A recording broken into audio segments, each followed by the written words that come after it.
Do you want us to work or follow procedure? Years ago I managed a fast food franchise with a staff of teenagers. They were great kids, and between all the horsing around and romantic subplots the work got done. I ran things fairly loosely, and we had a good arrangement where I'd pretend not to notice they were having a water fight out the back, but when I did go out to check, all the dishes would be done. As long as nobody's parents called to complain about the sopping wet teenager that arrived home, everything was fine. Other managers ran things in a more traditional way, with rules and time clocks. Also a valid management strategy. My area manager would stop by at random. He was a fair guy that liked his checklists. Do X task at X o'clock. My crew were trained in all the checklists and all necessary food and safety stuff, and I did watch that pretty closely, but knew each other and their jobs, so he'd show up and things would be in what I called predictable disarray. This would annoy him. I got word that he was coming, for once, and he was bringing along someone who was buying one of the franchises, using us as sort of a demo store. I was specifically asked to have my crew at their best, adhering to company checklists. I asked, okay, which do you want, my crew at their best or for us to follow your checklists? Both. My crew did their best work, vaguely supervised, with god-awful music piped in through an unauthorized MP3 player and a manager on hand in case a Karen showed up.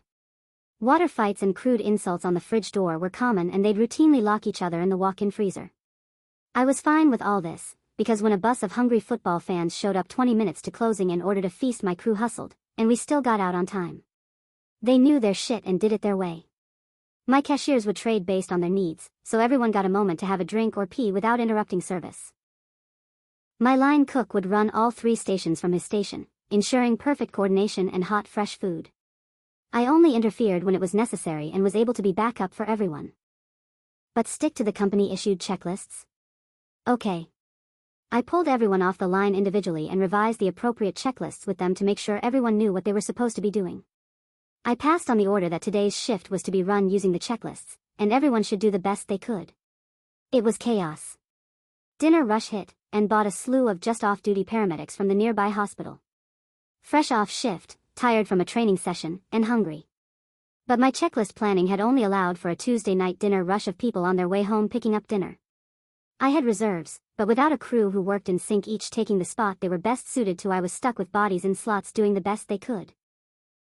I had my newest crew member in the drive-thru being shouted at by customers sick of waiting, my best line cook standing miserably by the fryer, and the bubbly pair that usually handled front counter having alternate nervous breakdowns in the drinks fridge. No cleaning got done, I had nobody free to prep more food, customers were pissed at the lengthy waits, and we completely ran out of some products. Instead of the usual finish time, my crew got 2 hours overtime before I sent them home and took a photo of the remaining devastation to send to the area manager, who was already regretting his instructions. The new franchise owner had been disappointed at the staff's lack of initiative dealing with an unexpectedly busy shift, and felt it was a lack of effective training. He was also uncomfortable at the amount of running around shouting a manager has to do when things turn to absolute shit. I got a coffee the next morning, and something that could have been an apology if you squinted. My crew got a round of frozen Cokes, and, "Are you following the checklist?" became the new way to say someone had screwed up.